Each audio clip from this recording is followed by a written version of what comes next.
What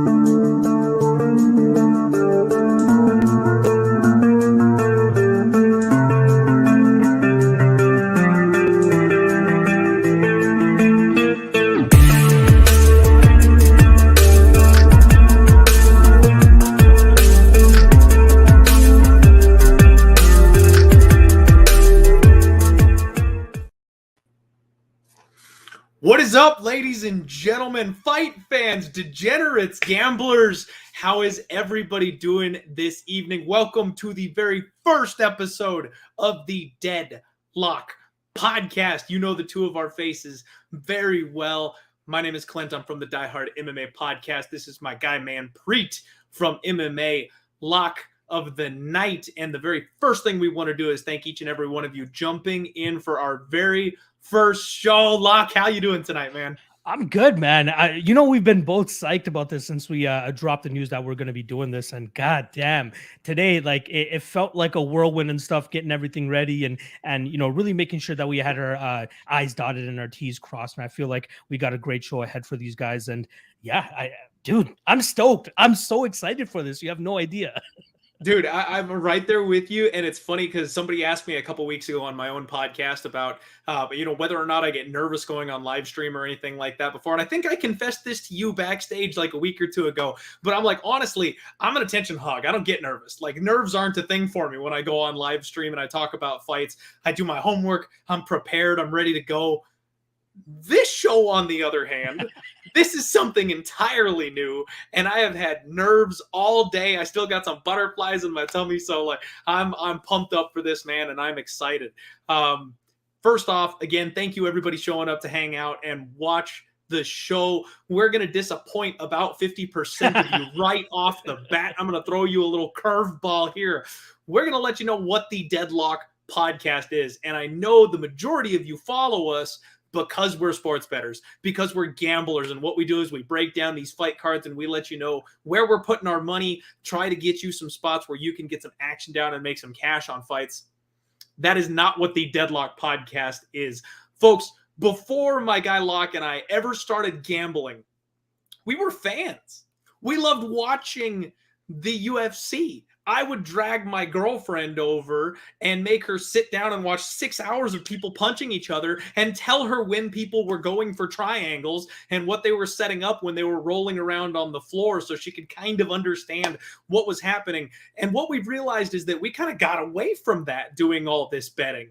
We would sit down, and anytime Locke and I do a podcast together, we go off on tangents for 15 straight minutes. We start talking about something and get to joking and laughing about it. And then we got to shut it down because you know what? We've got another fight to cover. So what this show is to get out that fan energy. We're going to go over current events with MMA, UFC, PFL, Bellator, whatever's going on in the MMA sphere right now. That's what we're going to cover in this show. And we're also going to have some fun. We got some really cool segments that we came up for you. We got a couple games we're going to play. Like, this is going to just be a good time. And right now what we're planning on doing is doing this show every other week. So bi-weekly on Wednesdays, same time, same place as we are right now. And you know what? If we can get some support, if we can get the ball rolling, who knows, maybe we bump that up to a weekly show. But to start, we're going to keep it going on bi-weekly. Luck, did I miss anything, my guy? Dude, you hit the nail on the head, man. You pretty much covered everything I wanted to. The two things I feel like you just messed out on in regards to where the show is going to be. So for January and February, the show will be on my channel, which is where you guys are watching this right now. But come March, we're going to switch it over to the Deadlock podcast channel, and you guys can find all that information in the description below. So make sure you guys go subscribe over there so you're ready once we make the move over to the other channel. In terms of podcasting, I had some people ask me, is it going to be on your feed? Is it going to be on a different feed? Right now, like I said, it's going to be on my Lock of the Night feed. That's all podcasting platforms, Spotify, iTunes, SoundCloud, all that good stuff. But then come March, we're going to set up another feed where all the audio stuff will go to for a strictly a Deadlock podcast home base. But yeah, Clint, you pretty much nailed it, dude. I miss talking just MMA, man. As soon as Monday rolls around to fight week, it's just like, all right, let's talk bets. I'm always thinking about betting and line value and all that type of stuff. That's something that's always on my mind, but I just don't have that outlet anymore just to talk. I want to talk. And there's one thing in terms of conversing with people on Twitter.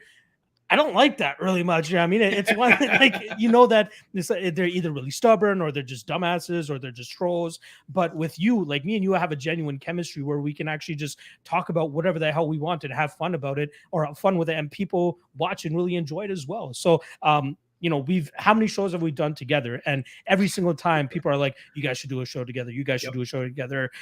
You know, even if it's just MMA or betting, whatever the hell it is, do something. And I think that putting our both of our creative minds together here and our love for the sport, I think we have a great show for you guys that you guys are going to be able to watch on a bi-weekly basis. I can't wait, Clint. I can't wait. I'm stoked, man. I cannot wait either. I'm excited. I'm glad we finally got the ball rolling doing this thing. Shout out real quick to Tajik Bay. Dono here, 1999. Happy for you guys. Happy New Year to everybody. Best of luck. Thank you so much, Tajik. We appreciate you and always supporting the MMA community, of course. Dennis Lee in the chat asking, will you guys do pre-tape segments? Maybe you guys can do some fight training or something. We have so many ideas, Dennis. And this is where the fan interaction and you guys really come in to make this thing a reality, because Locke and I are dedicated to making the Deadlock podcast the best damn MMA show on the internet. We've got some stiff competition. The more support we get from you guys, the more we can do. It's going to be a slow grow to begin with because, you know, Locke's full-time. I'm not. Unfortunately, I still got the family and the day job, things like that. If we can transition this thing into being something big, there are tons of stuff that we can do and want to do. And those are the types of things that we would love to do at some point down the line. Lou, real quick, asking if we'll keep doing the podcast if US and Canada go to war with each other. Absolutely. The bromance knows no bounds. I don't think this bond can be broken. Yeah, I mean, I think we're set now. I think we're good. I think we're gonna get some solid traction on this. And in regards to the last question that was asked, I feel like me and you are so creative and so good at this stuff that as you know the fan base starts to grow a little bit, as the time starts to go on, we'll come up with even more ideas to add more fun segments and stuff, make you guys laugh, make you guys think, whatever the hell it is. We're done. We already do so much betting content. Let us have some fun now. And I think we've created enough of a foundation and a fan base between both of us that we can put something together that's fun for everybody involved. Yep, I agree, man. And I think the people want some more fun too, because at the end of the day, there's only so much betting content everybody can consume. I know even myself, I listen to NFL and NHL shows and podcasts, and at the end of the day, you're just exhausted. You're like, man, like as much as I love making money, I just want to listen to something to like chill out and have a good time. So that's what we're doing here. And you know what? We'll stop patting ourselves on the ass at this point, because we actually do have a show for you. Coming back off of a long break. As everybody knows, we're all dying for MMA content right now. Locke, did you do anything fun over Christmas, New Year's, anything like that? Did you do any family celebrations, go on any trips? What you got going on? Honestly, not a whole lot. Like me and the wife went to the zoo the other day. I mean, while she was still on the holidays. Luckily, it was on Monday, and so there's like nobody there. Other people went to work and all that. So we got a nice up close and personal with the cheetah and the tiger and all that type of stuff. So that was fun. Went to go watch the new Spider-Man movie, so that was cool and all that. Christmas Day was great. I mean, obviously for those in the know, I'm in an interracial marriage at the moment, and my wife from nowhere, Saskatchewan, loves her Christmas. As soon as December hits, Christmas music on, you know how it goes. But she put together a great dinner for me and the family. We opened gifts together in the morning, all that type of stuff. So yeah, I was fully in the Christmas spirit during the holidays. But for most of the time, just sitting around watching Harry Potter movies with the wife and just kicking it with her, man. Because this thing can really be a grind, and when we're dedicating so much time to the MMA world, we have to kind of remember that we have significant others and our family as well to look after and to care for as well. So I was very happy to have that time and really I really enjoyed it, man. I'm sure you had a great time as well. You can tell me what you guys were doing over the holidays. It's funny, man. I actually did something very similar to you. We went to the zoo. We took my daughter there. She wants to be a vet. She's only 6 years old. It's the funniest thing. She's always playing with animal toys and shit like that. But we just kind of took it easy, chilled out. And it sounds like your wife and I would get along really, really well because I'm the same way, man. As soon as December turn, you know what? My wife's a Halloween person and I'm a Christmas person. So like as soon as Halloween's over, it's a battle of whether or not I can play Christmas music during November because she wants to get by Thanksgiving before, and I'm ready to roll now. I'm fighting every single day to keep our Christmas tree up right now. Like the longer I can stretch it out, I'll take it every single day with that tree. I'll keep it up. I just took it down. Literally, I took it down like maybe 2 hours ago. So I'm sure my wife was a little bit bummed when she came home and noticed that the Christmas decorations were down. But it is what it is. We got to move on. We got a new year to look forward to. That's right. That's right. All right. Fair enough. I do want to say before we move on with everything here, I asked you about it earlier. You're down. So just for you, I purchased myself a nice fine bottle Yes. of Fireball. A full That's my guy. Of Fireball. So what we're gonna do here, just to celebrate, the first episode, hopefully kick things off in the right direction. People enjoy the show. Might as well get a little loose, right? Let's crack this bottle. You want some ASMR right here? See, as you can tell, mine is already open. Again, not much of a Fireball guy myself, not much of a boozer myself, but is what it is here. I got my nice little Las Vegas shot glass that I got for my first ever trip to Las Vegas. Thought it would be apropos for this. Let's get that shot going, Clint. I'm all set. Rocking the Die Hard MMA shot glass here. We go. We got to get some Deadlock podcast shot glasses in Hell here. yeah, sure enough. Cheers, my brother. And hopefully cheers. This is the beginning of a very successful venture for us and obviously everybody else involved. Cheers. Agreed. Cheers.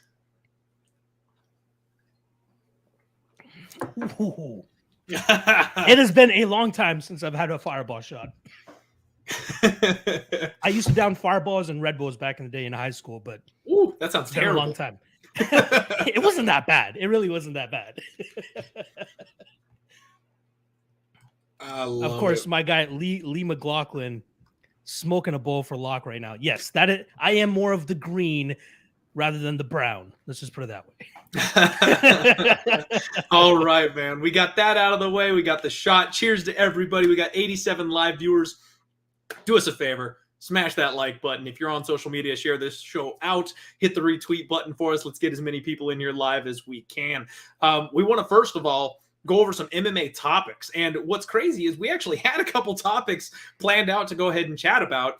And right before the show, as these things tend to do, everything either fell apart or exploded. So we're pivoting live on camera for you guys. What just got announced, UFC 272 champion Aljamain Sterling will fight interim champion Petr Yan for the strap. They made it happen, Locke. The fight is rescheduled. We are ready to go. How do you feel about this one? And how do you feel about Yan being the interim champion and Aljamain being the official champion when they announce it? What do they call it? Is it red tape when we have that type of shit where like Aljo's just sitting on the sidelines? We know Petr Yan is like the legitimate champion here, but given the circumstances, he had to go fight Corey Sandhagen.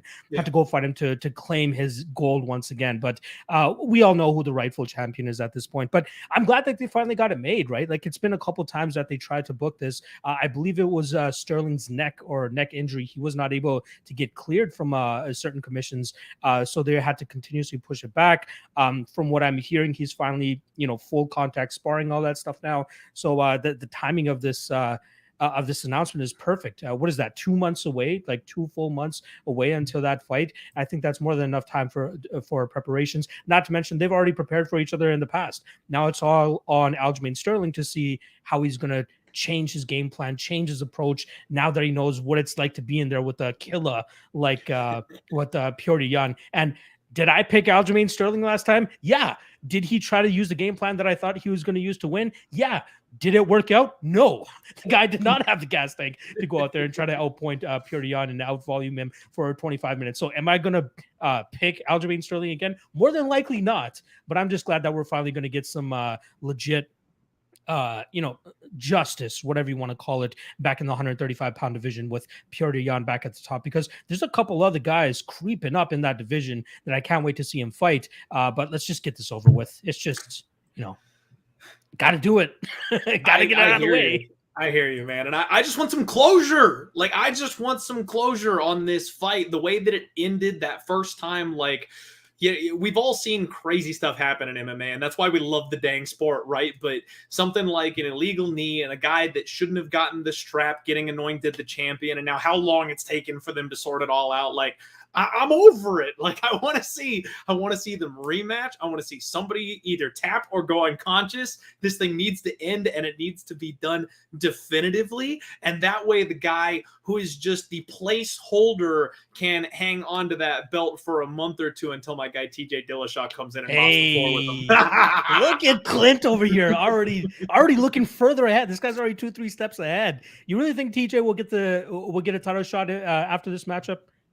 I absolutely do. I think TJ is going to get the title shot, and whether or not he wins, like, obviously I'm having a little bit of fun. I don't know if he's actually going to get the belt back, but man, TJ's just one of those guys that I've learned you don't doubt. Like, he came back from a crazy injury. He came back from what Corey Sandhagen did to him and kept that fight tight and close. It may have been, some people called that fight a robbery, but the fact of the matter is it was close, and he was doing it on one knee. So, like, that guy is a guy that you just don't fuck with. And I think that anybody doubting him moving forward is making a mistake. I'd probably bet on TJ Dillashaw in any other fight other than Poirier. Let's just put it that way. I think Jan has officially won me over. I thought Corey Sandhagen would be his toughest test. TJ Dillashaw could make things interesting as well, but I think with the confidence and the way that Poirier fights, I think the guy rules the division for a long time. Yeah, and see, that's where, honestly, man, that's one thing that I would be tempted again on TJ, just because everybody thought that Jan couldn't handle the grappling of Aljamain Sterling, and he showed he can. And then everybody thought, you know what, he can't handle the rangy striking of a guy like Sandhagen. Well, he can. TJ's right smack in the middle of those two. He mixes the wrestling and the grappling. He's a far more well-rounded MMA fighter, and he's going to keep Jan guessing, and he's got the cardio to hang with him for 25 minutes. That's the guy I would bet against Petr Yan. So, I love my islands, man. We'll see what happens if he gets to that spot, but I'm ready for TJ to make another comeback. Obviously odds dependent, right? We got to see where they put these odds at. And again, I might be suckered into betting TJ Dillashaw as well if he's like plus 200, plus 250 or something like that. But again, it's a numbers game at the end of the day. If I'm not mistaken, there was one more matchup announced for that card, which goes on March 5th, UFC 272. Max Holloway. I think this might be the first time ever somebody in the chat could possibly correct me here, that somebody that's 0-2 in a trilogy getting the trilogy matchup. And we got Holloway taking on Alexander Volkanovski here for a third time. Obviously, he dropped the first two fights. I believe the second fight was much closer, or at least more of an argument for Holloway winning than the first fight. So it kind of makes sense as to why they're doing it. But again, Holloway achieved God mode against Calvin Kattar last year in January. And then he goes out there and beats Yair Rodriguez. Not as much of a minus 600 performance as most people were expecting it to be, but still gets his hand raised. And you can't deny the guy, right? He's one of the best and greatest featherweights of all time. And all those matchups with Volkanovski, all 10 rounds, have been hella competitive every single second. So I'm down with it. You know what I mean? There's not often you can make an argument for somebody going 0-2 and deserving another crack at that person. Another person that could potentially do that is Valentina Shevchenko and Amanda Nunes, especially now with Nunes losing, right? So very much looking forward to that. But this fight specifically, I'm in, right? I'm in.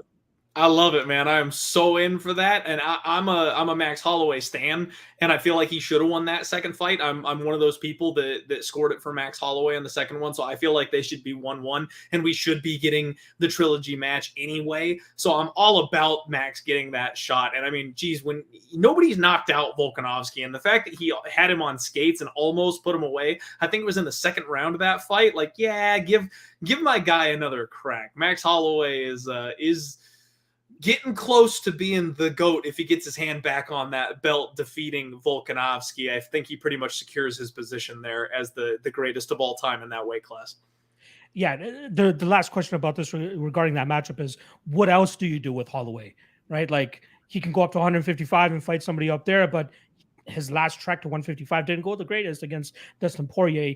Is it money fights if he loses this fight? Like, what is there left for Max Holloway to do? Just give him a fucking title shot. wait until Volkanovski retires and then take the belt from the next guy. Like that's he's young, dude. Like Max Holloway, it feels like he's been around forever, but he's not that old. So Volkanovski's the guy who's maybe gonna hang it up or move up a weight class or something. Max can just hang around, keep having fun fights, cashing checks, and then when your opportunity arises, spring on that title shot because it's Volk and Max and then nobody. Like that gap between 1, 2, and 3 is massive in that weight class. So yeah, man, I don't know what else you do with Max Holloway, but like you mentioned, those fights have been super competitive, super entertaining every single time they put them together. Why not do the rubber match? It's not like we're having a staring contest, for 2 full straight fights, and then they're going to do a third one and nobody wants to see it. Now those fights are fun. Yeah. I do want to shout out my guy Evan L here saying Ortiz and Chuck had 3 with Tito losing the first 2. My memory is super shaky on that era. So somebody might have to fact check that unless you know it yourself, Clint. But yeah, that could be the other one that sounds accurate. looking. Exactly. All right, let's move on to the next one. The other thing that was kind of rocking the news waves over the last couple of weeks was obviously Jake Paul's demands to Mr. Dana White himself. The kind of proposition that he put out there was saying he will retire from boxing and fight Masvidal if the UFC can meet some of his demands, which are they want $50,000 base pay for every single fighter. He wants every fighter to get 50% of the annual revenue. And then they also want long-term healthcare. And then he put out a bit of a call to action to the fighters, kind of just telling them to toughen up and grow some balls and try to, stand up for themselves essentially. But we've seen it kind of happen in the past, Clint. Do you remember the MMAAA? The Mixed Martial Athletes Association, and who was heading it? Who were the poster boys for that? Bjorn Rebney, TJ Dillashaw, George St. Pierre, Cain Velasquez, Donald Cerrone. And the reason I leave Donald Cerrone last is because it was hilarious. I plead for anybody that's watching this, Google Donald Cerrone Fighter Union. And the first 4 articles that pop up, the first one is Donald Cerrone can't wait to be the head of a fighters union, not scared of the UFC. Next one, Dana White explains Donald Cowboy Cerrone apologizing to him and backing out of the fight. Like, dude, Cerrone, chill out first and foremost. Yeah, I mean, he's literally all talk at that point. And then as soon as the boss comes knocking, he's like, "Hey, dude, you forgot all those bonuses we gave you. You forgot all those fight of the nights, performance of the nights, knockout of the nights that we gave you. And now you're coming against us." And he's like, "Oh, my bad, Dana. My bad, Dana. My bad." And then he backs out of it. And then where's the MMA at? Nowhere. They're nowhere. They closed up shop just as every other one closed up shop. I think Jake Shields was a part of one. Kong Lee was a part of one. Like there were so many that popped up that nobody's going to really get behind this stuff anymore. The only person that can have any type of pull here is the Irishman, the Conor McGregor. I got a little bit of a plaque up here when I went to go watch him knock out Jose Aldo, but that's the only guy that can do anything. And he's chilling on his Lambo yacht right now. He doesn't give a fuck. He doesn't care. He's making racks right now. Anytime he steps back into the cage, he's fighting and he's making a ton of money. Why does he care about what the other guy's making? He does not. I forgot who it was. Jake Paul. Actually, it was Jake Paul that started tagging fighters under that post. One of the names that he put, and somebody pointed it out, Rose Namajunas. What the fuck is Rose gonna do? What is Rose gonna do? That's a great question. Right? Again, I think it's nonsensical. I think it's just Jake Paul getting his name out there. He knows these demands cannot be met. If I'm not mistaken, Dana even talked about how one of the main guys that works for Jake Paul used to be the accountant or chief financial officer over there at the UFC. That guy knows that it can't be done, yet they still put out so they go look good. They get some support from the fighters. But at the end of the day, we're going to close up shop. We're going to move on, and we're going to continue watching every single UFC card like we do, and the fighters are going to continue to get underpaid. The only thing that will fix this is if Conor does it, or if there's another successful MMA promotion that will do the 50-50 revenue split, all that type of stuff. But they're going to have to go through the first 4 or 5 years of not making any money, making less money than they've ever made in their life. Yep. And then they'll eventually start making money. But I don't see it happening, Clint. Man, Locke, I don't know what you're talking about. Jake Paul is the hero that MMA needs right now. Yeah. He is the MMA fighter's biggest fan. So I don't know, man. I know this is all smoke and mirrors. I know this is all an opportunity for Jake Paul to get some free press because, like you said, it's never gonna happen, and they're not gonna let him in the cage with Masvidal just to kind of make this thing go away. Dana White is a master at running his business and deflecting the things that he doesn't want to deal with. And if you noticed in his response, he made sure to like steer away from some of the fighter pay things. And he's like, I said that you had to get drugged. Like he turns it back on Jake. But Dana White is a politician. I know the man is a fan of Donald Trump. I feel like they've had a couple of training sessions together because the way that he deflects those questions, it's masterful, man. Dana White knows every single move that he's making when he's on camera or on the mic. So, good on him. But yeah, I hope fighter pay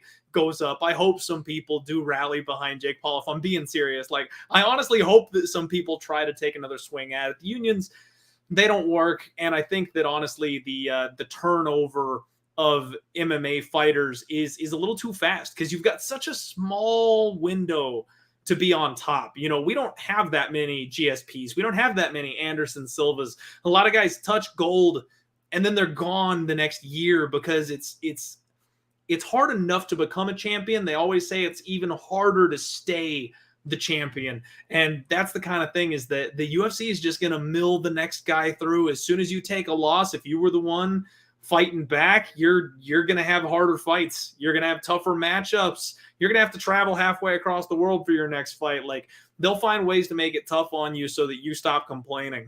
And if you don't, you end up like poor Mark Hunt. So yeah, man, I hope fighter pay goes the right direction. I hope Jake Paul is successful. And as much as I think he's fighting for good stuff, and because of that, I'm kind of a fan of his at this moment, I do still want to see Masvidal flying knee him in the face.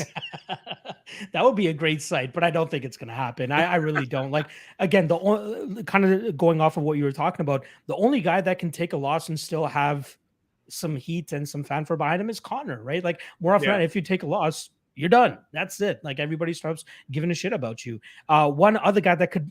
Actually, he's not even going to make things interesting, but he will create a little bit of a ripple if it does happen, is Francis Ngannou. That's kind of like the other fighter that's, causing some disruption with the UFC. Obviously, his management has really been difficult to work with, apparently, with the UFC. It could be vice versa, depending on how you're looking at it. But it's going to be interesting to see what happens with Francis Ngannou after this fight with Ciryl Gane. Obviously, I think a lot of people are expecting Ciryl Gane to win that fight, but if Francis loses the fight, I believe it's the last on his contract. He's able to leave if he wants to, but obviously he's not going to have that hype and that crazy aura around him coming off of loss. And I don't think he'll have as much pull after that. I'd be interested to see if he actually ends up leaving the UFC and goes to, wherever the hell else, Bellator, try to make some more money or something like that. But go to PFL, be the new Kayla Harrison. You're guaranteed $1 million for the next 3 years in a row. Like, who's going to touch Francis Ngannou in PFL? That was our thoughts, Clint. For every single UFC fighter that made the jump to PFL, it's never really worked out, has it?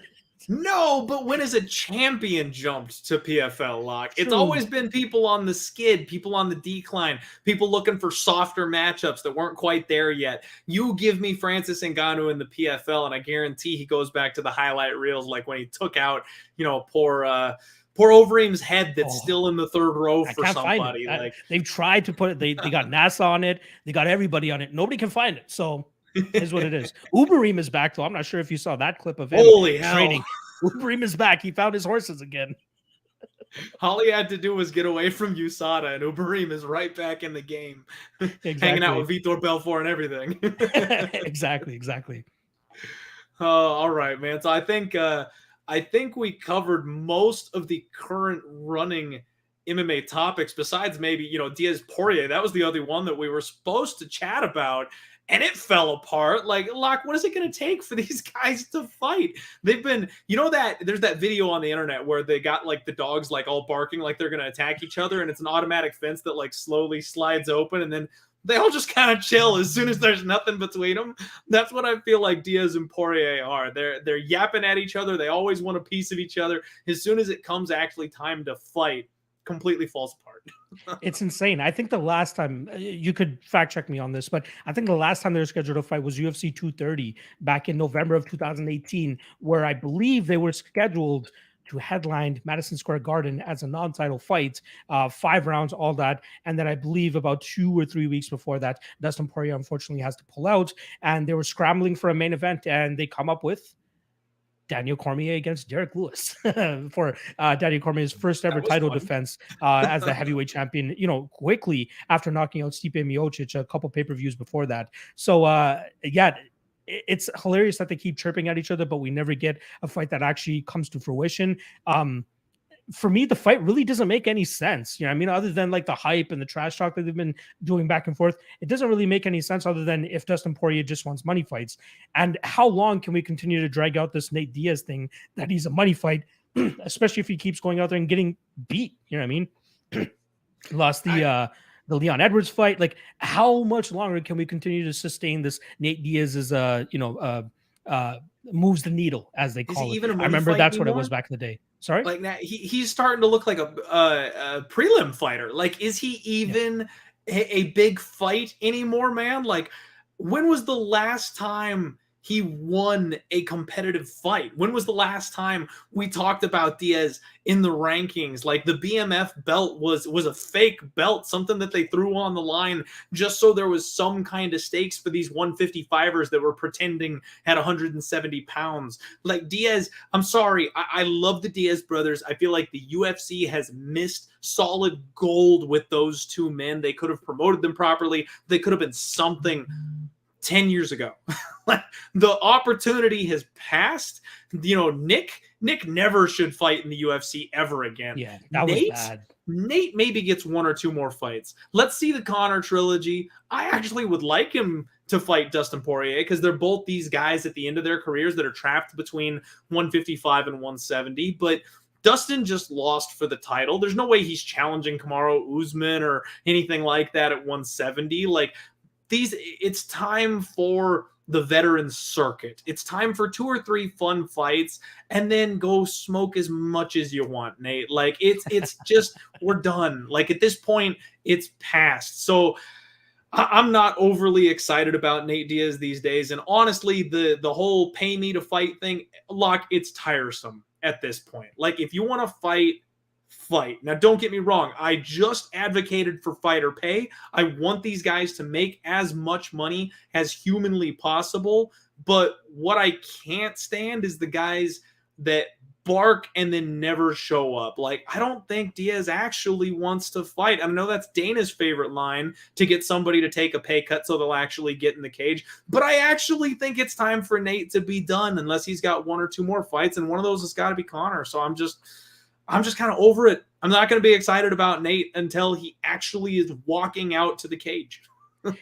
Honestly, if I'm Nate Diaz or his manager, I'm just telling him to chill out and wait for the Conor fight. The Conor fight is happening regardless, right? Even if Conor loses, even if Nate loses, whatever the hell it is, I do think that Nate and Conor will still be able to sell a decent amount of pay-per-views. And I do think that that's a good enough fight that people will be intrigued and want to see the rubber match, right? They're 1-1. That's all it is. Now, who's going to come out on top of the third fight? That's yet to be known. But I feel like that's the only fight that he should stick around for and wait for, because that's the biggest money fight that he can get.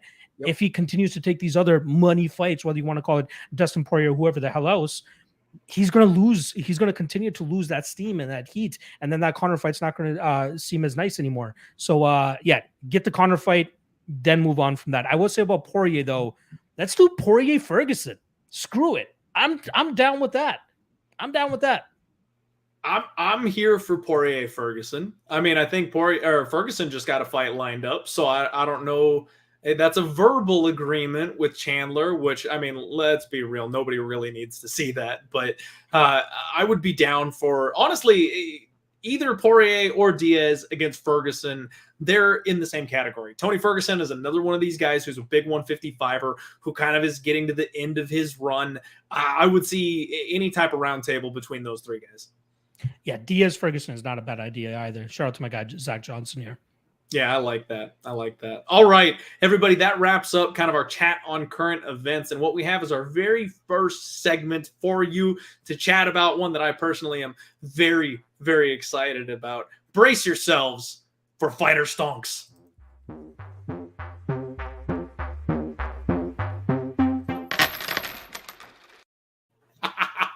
I love the change drop at the end. I love it. All right. So the idea behind Fighter Stonks for everybody is what we're doing is treating UFC fighters like the stock market. We are going to be buying on 3 fighters for this very first episode of the Deadlock podcast, and we're going to kind of keep tabs on them throughout the year 2022 and watch them as they ride up and down. And even though at this point we haven't bought anybody, we'll be talking about one fighter who we really want to sell on, someone we're not really interested in buying on. And it's just kind of a discussion of buy low and sell high. What direction do we think these fighters are going in? And we're going to do this one either every episode or every other episode, so we can kind of stay on top of what direction we feel like fighters are going and kind of track them going up and down throughout the course of the year. Should be fun, Locke. But I think you've got an idea as far as how we're going to be getting the opportunity to buy our first fighters. Is that correct? Yeah, that's correct. So we are talking about this the other day, and I'm like, it would suck if we just showed up and picked the same 3 fighters. Like, everybody's gonna be like, hey, what the hell? What gives? Right? So the idea that I came up with is like, if we do it in a draft type of thing, right? We're gonna pick 6 fighters total, 3 each, but let's do it as a draft. I pick one fighter, that fighter is now off the board. You have to pick somebody else. Personally, I have 2, 4, 6, 8 fighters written down that I'd like to buy, and I'm hoping that Clint doesn't pick every single one of them. So what I'm going to be doing is actually, we're going to flip a coin. I got me a nice little quarter here, courtesy of the Canadian government. We got a nice little caribou on it for you guys as well. But I will flip. Clint, you will get to choose heads or tails, and obviously whoever gets it gets to go first. So without further ado, I haven't flipped a coin in how long, so I'm hoping this doesn't ricochet into the other side of the room. I'm glad you've got one, because I don't even have a coin. Let me get my mic out of the way, so let me see how this goes. I want heads. Heads, Locke. You gotta call it. There you go. I want heads. I'll call it beforehand. The old back of the palm flip. Is it caribou heads or tails, Locke? We don't even know. You're Canadian. We don't know. There's caribou, which is tails, and heads, and this is a heads. Okay. First pick in the draft, baby. You get first pick. Let's go. All right. First pick of the draft. So the first fighter whose stonk I'm going to be purchasing for my roster here, Locke, is, maybe I should get one that's a little more popular or something, someone that you might try to steal, because I don't know. But the one I want is Askar Askarov. I'm taking Askar Askarov as my first fighter stonk that I'm buying on. Now, this is an example of a minus 300 bet where I feel like there's line value. The guy should be minus 500 or minus 600. Askar is currently ranked second in the challengers list at flyweight, behind only Davison Figueiredo and Brandon Moreno. But I believe that if there's anybody who's going to take the strap at flyweight from my guy Brandon Moreno, it will be Askar Askarov. And even if he doesn't, I feel like he's going to hold that number 2 or number 3 spot for the next 2, 3, 4 years. I don't think there's any stopping Askar Askarov, and he's going to put a deadlock on that spot. He's going to be the ultimate gatekeeper or the champion at flyweight. That's my first pick. All right, I will stick with the Russian theme here. I'm actually going to go with my guy, Magomed Ankalaev. I've been a big fan of his since he's come into the UFC. Obviously, kind of stumbled in his debut for the last second of that fight against Paul Craig, where he gets tapped out, but he was pretty much winning that fight, was ready to take home that decision victory. Paul Craig does what Paul Craig does and chokes him out there. But since then, has a kind of flawless, right? Like he's not the most exciting fighter. Sure, he knocks out Ion Kutalaba and has kind of boring-ish decision fights against guys like Nikita Krylov, but the guy has it, man. He's very technical. He can fight properly out of both stances. Decent takedown game if that's where he needs to go. But his bread and butter is that striking game, and good Lord, is he lethal with it. So I'm very big on Ankalaev here. I even tweeted out a little bit earlier saying that I believe he will be the champ by the end of this year. But we'll see how active the champions remain here, right? We got Glover and Yuri Prochazka coming up. I'm not even sure if that's announced, but I'm sure whoever wins that fight, hopefully they stay active enough. And hopefully Ankalaev, I believe he's scheduled to fight Santos in March. If he wins that fight, I think he gets a title shot, and I think we see him capture the title after that as well. Whether it's Glover Teixeira, whether it's Yuri Prochazka, they're going down, and Ankalaev is going to win that fight regardless. What do you got next? I like it. I like it. All right, man. For my second selection on Fighter Stonks, I'm going to be taking the machine, Marabdashvili. I was honestly a little bit nervous taking this guy number 2. I thought he felt like a great value pick, and I thought that there's a chance that you might try to sneak in there and snag him. Currently ranked number 6 is Marabdashvili, and I think that at bantamweight he is going to be an absolute problem. The man's gas tank never ends. I know he had a little bit of a scare his last fight against Magic Marlon Moraes, but he showed us how deep his heart is, the way that he could get through that first rough round and then come back and put a beating on a veteran and former title contender type of fighter. I am nothing but impressed with Marabdashvili. I think we're going to see good things from him, and especially once this current crop of bantamweights kind of circulates through that title picture, I think he's going to be the next man up. So we kind of talked about Aljo and Dillashaw. We got to get through all those guys, of course, obviously, but as soon as those fights happen, I think Marab is going to be kind of your third or fourth title contender, maybe 1 or 2 fights coming up between those. And I just see him being a problem for a long time in the future, Locke. So I definitely want to buy in on Marabdashvili. I like it. I like it. Surprisingly, I didn't have either of those guys listed, and I don't know how I didn't. I mean, I was going through the rankings, I was looking at everybody, and I'm like, how did I miss Askarov and Dvalishvili? But those are great selections. But luckily, they're not on my list. Who I'm going up we with should next. just be doing this for every weight class, Locke, is what we need to do in the future, because there's too many damn fighters. Like, we're worried about like stealing each other's picks, and we're nowhere near on the same page here. Well, I'm surprised this guy dropped to number 4. You probably could have gone number 1. Khamzat Chimaev. I'm taking Chimaev as my second spot here. Now, I know his price is probably already high considering how high everybody's already on him. But I'm thinking like this guy, title shot ready by the end of the year if he can stay active enough. Hopefully he's truly beaten that COVID battle. We saw him get back in the cage. We saw him dismantle Li Jingliang. Hopefully he gets another 2 or 3 fights under his belt this year. And I wouldn't be surprised if he does find himself in a title shot by year's end. So I like the value that I'm getting on Chimaev nice and early here in the year, because the man has championship potential by the end of the year. So yeah, I got Chimaev as my second pick. I think that's fair, man. I absolutely think that's fair. Now, you know what? We're going to have to tweak the rules of this thing a lot, because this is definitely not going the way that I had anticipated it to. We only get 3 selections, and so far I've done 2 kind of chalky ones. There are so many other fighters out there. You mentioned Khamzat. Like, I was trying to kind of steer away from the, tip top, everybody knows these names, trying to be a little bit different. And because of that, I left one right on the table for you. Just an amazing selection for your second fighter, Stonk. And I think the only ground rules we kind of set for each other was they can't be scheduled for a title shot already, and they can't be champion. Exactly.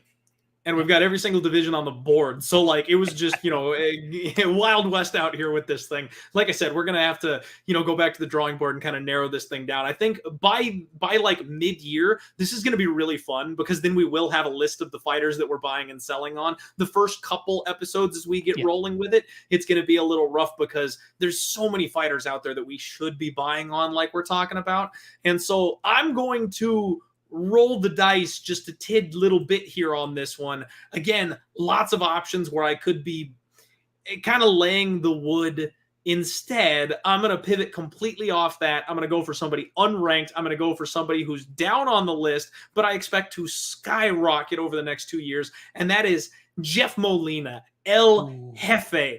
Give me El Jefe. I love this kid. I love what James Krause is doing with this kid. I, on my podcast, have talked about how James Krause is such an amazing coach. He's done incredible things with relatively mediocre fighters. He's taking medium skill fighters and turning them into solid fighters. Jeff Molina might be his first young talent. Jeff Molina might be the first kid who's got the tools, who's got the skills, and he's in that place with a genius level coach who's going to work with him for years to come. I think we can expect to see big things from Jeff Molina if he stays with James Krause, and I don't think he has any plans of going anywhere. So give me the dark horse. Give me El Jefe, Jeff Molina. I like it. I like it. Shout out to El Jefe as well. I will kind of go with your line of thinking. Somebody that might not be ranked, somebody that not a lot of people are talking about, but somebody that really kind of blasted onto the scene, at least for me, in 2021. And I think he's going to have a very successful 2022. Nasruddin Imavov will be my third selection. I really like the improvements that we saw from him in the Ian Heinisch fight, and then obviously his dismantling of Edmund Shabazian late last year as well. I think the kid's going to have a solid 2022. Not to mention, he might be in the same stable as the heavyweight champion come January 22nd if Cyril Gane can get his hand raised against Francis Ngannou. But I think Imavov, great striking skill set. It seems like he's finally working on getting out of bad positions up against the cage. If he continues to improve his takedown defense as well, I think his striking could give a lot of people problems. And the man is very, very rangy as well. And I think he uses that very effectively against his opponents. Yeah, I love me some Nasruddin Imavov. And I thought I just laid out for the folks here as well. I wish it came out looking a little bit nicer than that, but is what it is. Clint is on Askarov, Davashvili, Molina. I'm on Ankalaev, Chimaev, and Imavov. It seems like I'm on like the Dagestani-ish train there with all the ovs that I got going on here. UFC is on the Dagestani train, man. You're not alone in that.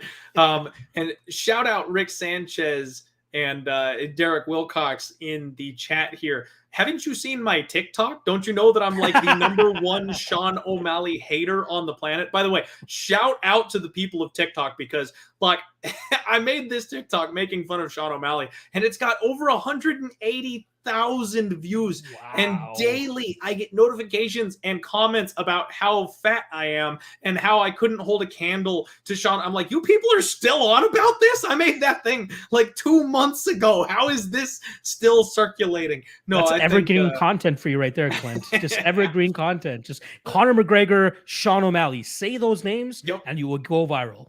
I'm just going to shit on Sean O'Malley every chance I get, regardless of how I actually feel about him, because it's good for clicks. No, so next up, what we've got to do is we're going to sell on one fighter. And like I said last time, this is more of a stock market concept. Obviously, we are actually buying on fighters, keeping track of the fighters that we're buying on, and we can maybe sell on them later on down the road. But for the sake of conversation, we are going to sell on a couple of fighters each show to make sure we can kind of talk about it. And Locke, why don't we pass it over to you? Why don't you sell first? Who you got that you're waving the white flag on?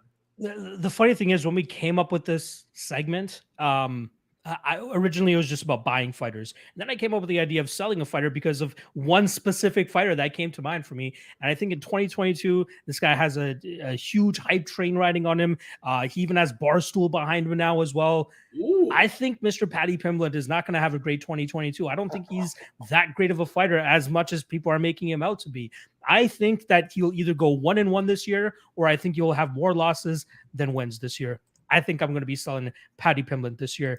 I think people are just going to be a little bit too, they'll know what I'm talking about once this guy starts stepping in the cage against like legit competition here. That is a bold call, Locke. I love it. I love it, especially with Barstool riding right behind the guy. That is a ballsy take to say that he's going to have a down year right after landing that kind of a sponsorship. That's why he's as high as he is right now. The guy just has everybody on his coattails right now. But I think that once he starts losing, which is not out of the possibility, like the guy, he leaves a lot of openings to get hit and to lose fights. And I think that we'll see this year that that aura of Mr. Paddy Pimblett is going to get shattered. Okay. I want to shout out my guy Evan L in the chat real quick. Blanchfield and Marina. Hopefully Locke doesn't steal them from me because those were the next two. They're on my list. They're on my list. If he took any of the people that I was going to target, Blanchfield and Marina were the next two that I was going to. So don't worry. We haven't forgotten them. They're being watched. Exactly. I had what's your face? Blanchfield on my paper as well. I absolutely have Blanchfield on my list. All right. So for me, selling on a fighter and, Locke, with the kind of steaming, boiling hot take that you just gave us, I think I have to have one similarly spicy. And I think what I'm going to do, Locke, is say that I am selling on Marlon Chito Vera. Marlon Vera is currently ranked number 8 at bantamweight, and he's a guy that has basically been able to just out physical every man in front of him. And we saw him go from kind of a young jiu-jitsu player to this marauding powerhouse over the last couple of years. And he's kind of cracked the top 10, finally made it to the point where everybody's super hyped on him. He got the rub from knocking out Sean O'Malley, and he damn near got a title shot if it wasn't for getting backpacked by Jose Aldo. And you know what? I just kind of think he's peaked, Luck. I don't think he is exceptionally skilled on the feet. He is a marauder. He is physically powerful. The striking is coming along well. He's got a good gas tank. Like, he's got the pieces. But look at some of the names ahead of him. Aljamain Sterling, Piotr Jan, TJ Dillashaw, Corey Sandhagen, Merab. Like, these are all fighters that I would take over Chito Vera. I feel like he can be grinded on by the better wrestlers. I think he can be out-slicked on the feet by the better strikers. And as long as you don't have a chin or a gas tank issue, you can just be a better mixed martial artist than this guy for 15 or 25 minutes. I think that he's got a lot of tough outs in the division ahead of him. And maybe the only guy that I would bet him over is Dom Cruz. And hell, he might not even be able to catch Dom Cruz with that footwork. So I'm selling on Marlon Chito Vera, Luck. I don't mind that, man. I've never been high on Chito myself, so I kind of smiled as soon as you said Chito Vera. I'm like, yes, another one on my side here. I don't know why everybody's so big on him. I get it. Like, the guy's a fun fighter. He was on Joe Rogan's podcast. He has a great story, all that. As a person, love the guy. Great heart, all that stuff. But as a fighter, I'm not sold on the guy. You know what I mean? I'm really not sold on him. So you can knock out 40-year-old Frankie Edgar as much as you want. Once you start taking legitimate steps up in competition, I will more than likely be fading you. And that's exactly what's going to happen. You're telling me I got Jose Aldo, at damn good odds against him last year? Of course I would make that bet over and over again, man. That was a weird line to me, but I was happy to do that there. So yeah, that brings an end to the Fighter Stonks segment, because we got 2 more segments that we want to share with you guys. So we're going to rifle on through them for you guys. Next up, we got something that you guys would probably appreciate more. Something that you guys came here for first, and then we're disappointed. But I think we got something here. Let's get into it.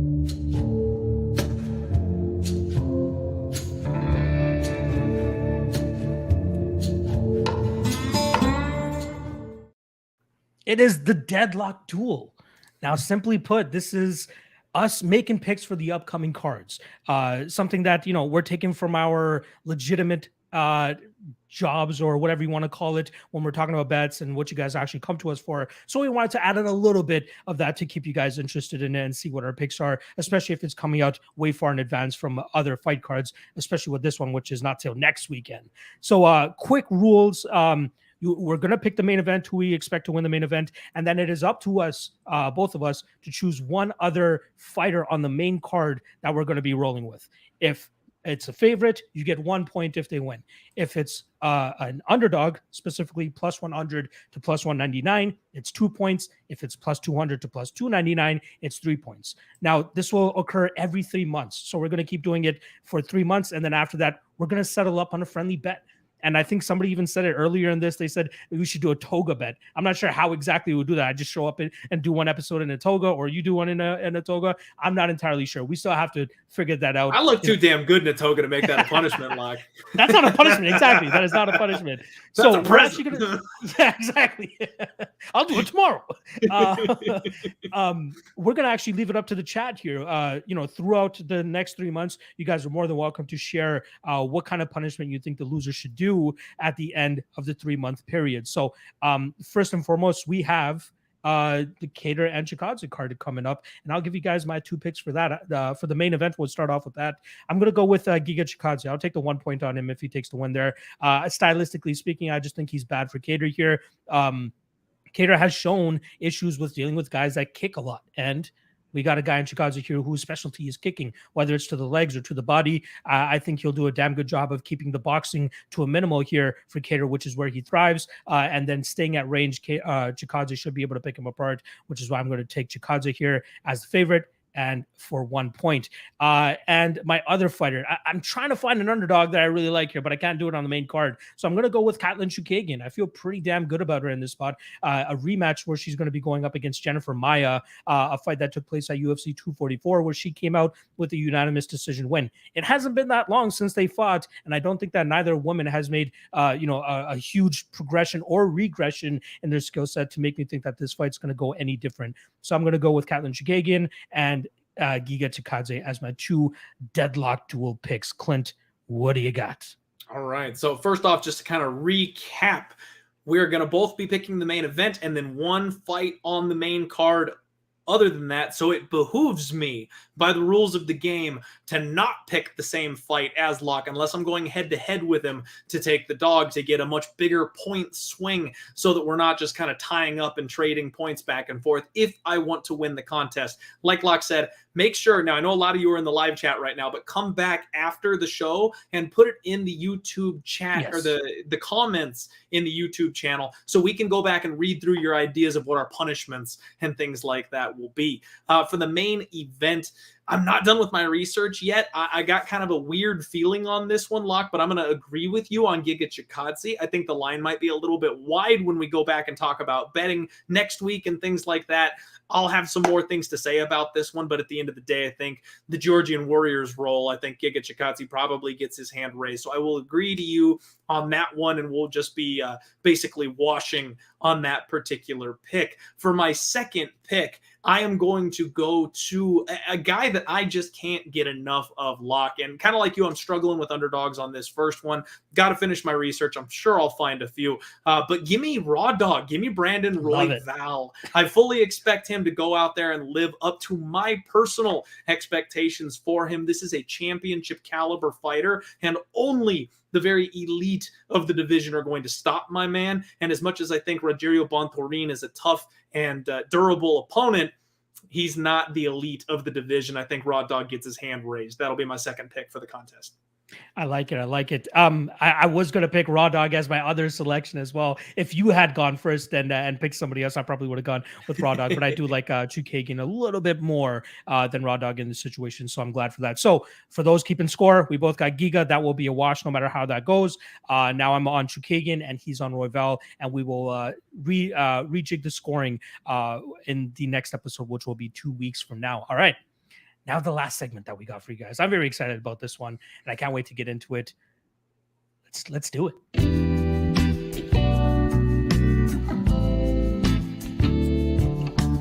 Let's get deep.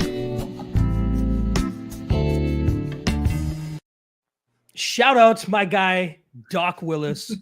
If anybody watches the Bad Friends podcast, anybody is a comedian or a fan of comedy, you guys know who Doc Willis is.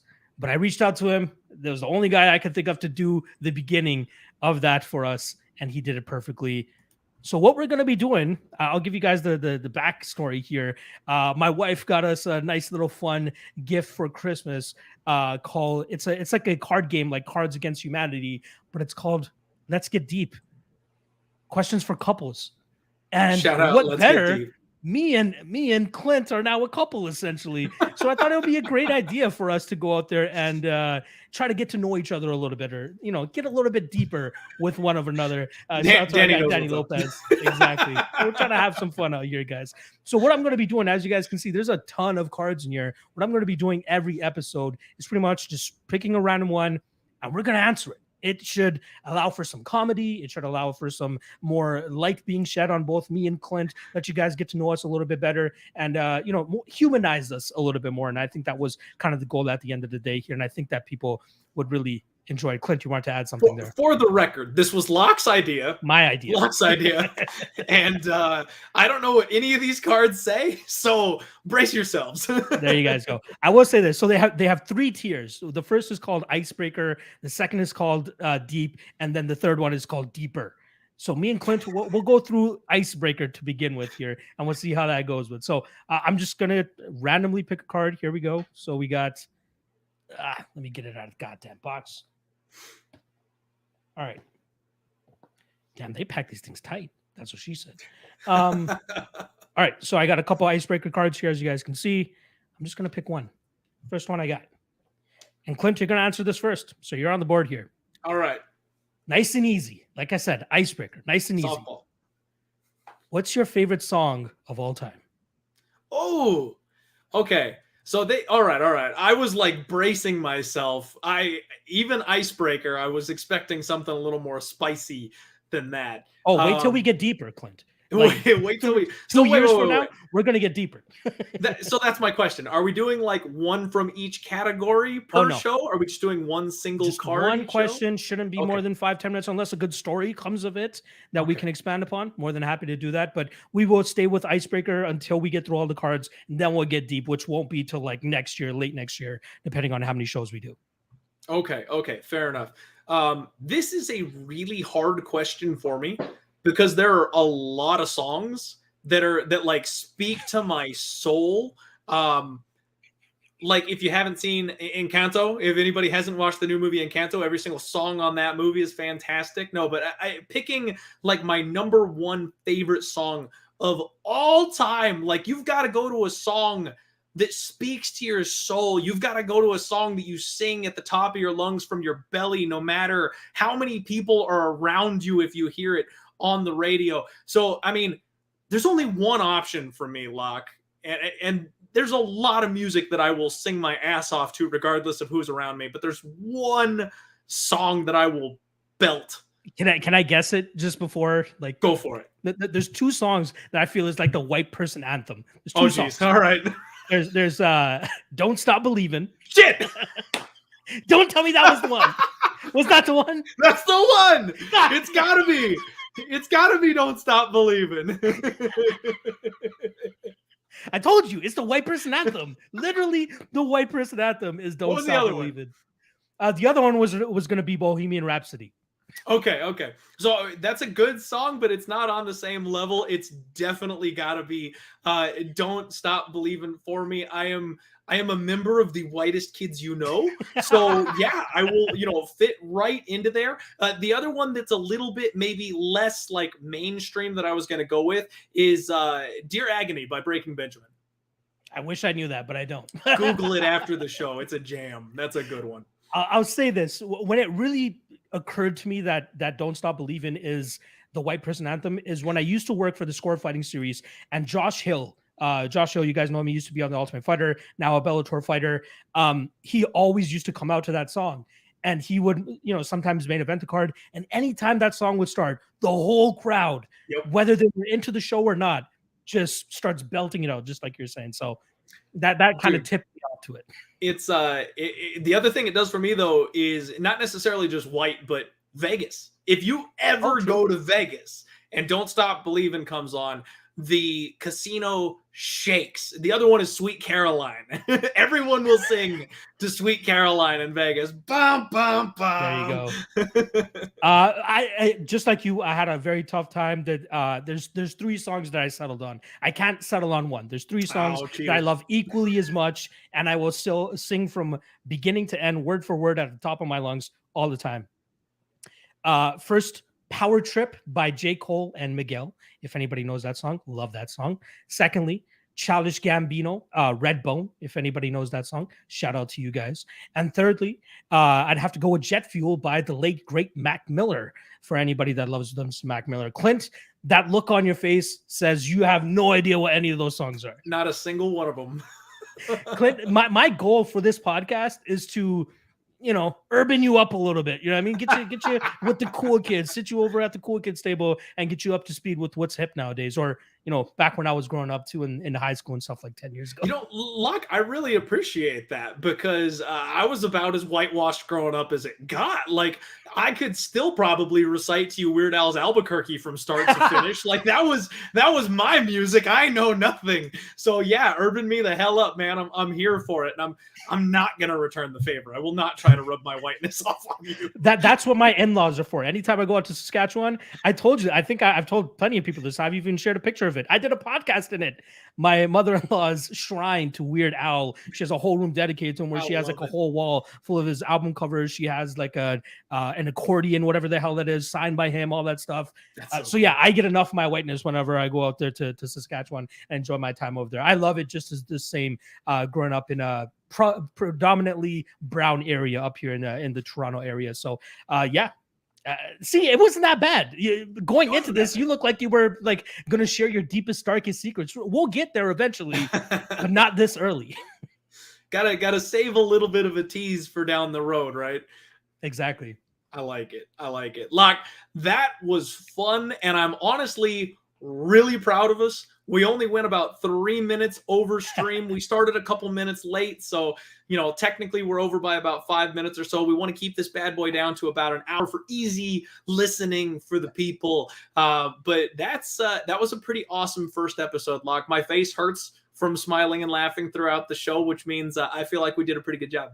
Dude, I'm right there with you, and it seems like the chat is loving and eating it up too, which is kind of like indicator number one is this show going to work or not? And just based on what these guys are saying, I think it's going to work, man. I think they enjoy the segments and kind of our banter back and forth. And we just have great chemistry, right? Like whenever we do streams, man, it just feels nice and easy. I know we're both nervous going into this, but as it started rolling, as we started getting through each segment and stuff, it felt like it was easier and easier. And the next time we step into this chair, which I believe was going to be Wednesday, January 19th at 7 p.m. Eastern and 4 p.m. Pacific time, I think we won't have those butterflies going into it. I think we're just going to look forward to having another great show and just chopping it up and shooting the shit. Nailed it, man. The first one, ripping off that Band-Aid, is always the tough one, and it definitely eased into it as we started chatting. So I very much enjoyed the first show. I hope you did as well. Everybody in the chat, thank you so much for showing up and hanging with us for the first episode of the Deadlock podcast. If there's anything that you really liked, make sure you let us know in the comment section of this YouTube video. If there's anything that you want us to log away for future ideas, make sure you post that down there below. And of course, give us those punishment suggestions so we know what embarrassing thing you want to see us do when we lose on the Deadlock Duel. I will say this. I have a very bad gag reflex with eating weird shit, like drinking shoeys, all that type of stuff. You know what I mean? But like, I saw somebody suggest shoeys when we brought up the thing. I'm like, nah, I'm not drinking beer out of shoes. I'll leave that to the other people. So if anything includes eating or drinking something nasty, count me out. Let's try to keep out that type of disgusting stuff. I am 1,000% with you. Let's kibosh the food. We're not eating or drinking anything nasty. I don't need to be sick for the next 3 days after doing the show. And my boy Boston Nick has the shoeys down already. I don't need to encroach on his territory. So anything not food related. Right there. Awesome, man. All right. Well, that's the show, folks. As always, you can find us both online. I know myself, Locke as well, Instagram, Twitter, YouTube. We've got all the different outlets. I'm at Diehard MMA Pod. And of course, the Diehard MMA Podcast will be going ahead as planned, as well as Locke shows. This is not taking the place of any of our content. This is a new additional show that we're going to be doing for you folks. So hope you enjoyed that. Give us a follow. Locke, tell them where they can find you as well, and we'll wrap this bad boy up. Yeah, if you're watching this, you already know where to find me because we're already on my channel. So if you guys haven't already, please do hit that subscribe, hit that like. And then I do have our social medias tagged in the description below as well. Like Clint said, you guys can find us on Instagram and Twitter. For me personally, it's at MMA LOT on everything. Me and Clint both changed our profile pictures yesterday, almost at the same time. And I think it's throwing everybody off because they're just looking for that white and black for Clint, and they're looking for that gold and black for me. But now you guys got to see our ugly mugs all over Twitter as well too. So make sure you guys hit us with the follow over there. And most importantly, make sure you guys check out Deadlock Podcast, all of that stuff. Link is in the description below. Subscribe to the new channel, which we'll be moving over to in March. And then obviously the Twitter and Instagram accounts. I think we had 260 followers on Twitter before we did the first show. And we barely tweet off that account right now. So appreciate everybody that showed the initial support there. And we hope to grow this into a much bigger, wider audience and just have more and more fun, hopefully on a weekly basis if this continues to take off. But I got a damn good feeling after this first episode. Deadlock Podcast, 1,000 years, 100 episodes, Deadlock Podcast. Let's go. Where's my Rick and Morty fans in the chat? We did not settle on an outro or a saying or a slogan or anything like that. So One I day have no we will. idea how to end this. One day we will. So I'll leave it up to your geniuses. You're the better guy with the vocabulary and all that shit. Let's leave it to you. You know what? Let's wrap this bad boy up. Tie your shoelaces, wipe your asses. We'll see you next time on the Deadlock Podcast.